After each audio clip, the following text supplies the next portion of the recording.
जय जगन्नाथ। नियाली अंचल ऐतिह्य गौरव इतिहास साहित्य एवं पवित्र प्राचीर गवेषणा को नहीं आमर नियाली महोत्सव 2018 मसीह आयोजित हो आसुची प्रति वर्ष ए माघ सप्तमी समय ए वर्ष नियारा धरणर नियाली महोत्सव पालन करा होची। आम अंचल प्राची गवेषक लेखक साहित्यिक एमान को नहीं गोटे महाकुंभ अनुष्ठित होची। ए महाकुंभटी चलित मास 25 तारीख दिन 3टा ରୁ 5टा भितर अनुष्ठित हेब एवं नियाली महोत्सवर से पेंडाल रे एवं आम अंचल विभिन्न साहित्यिक आसिक एठी योगदान करिवे।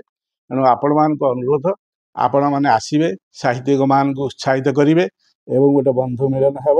आपण मान देखिबे ए प्राची उपत्यकार आज पर्यंत केते साहित्यिक सब अछंती एवं सृष्टि करिसेंती सारा ओडिसा रे सारा भारत रे से चहल पकईचंती सही दिव्य प्रतिभामान कर आगमन हब।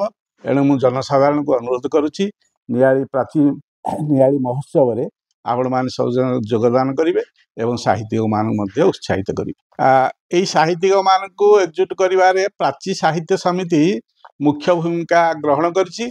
काहेकि ना आमर लोकप्रिय विधायक प्रोफेसर डाक्टर प्रमोद कुमार मल्लिकंकर आग्रह अछि एवं प्राची साहित्य समितिर सभापति रूपे मते से डाकिथिले एवं कहिथिले जे आम अंचलर समस्त साहित्यिक मानकु निमंत्रण करा जाऊ, बंधु मिलन करा जाऊ एवं तांकु उचित सम्मान दिया जाऊ।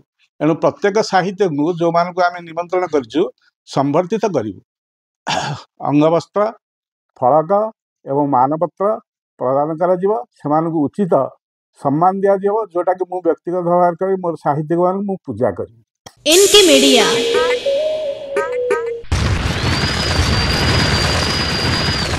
N K media like share and subscribe.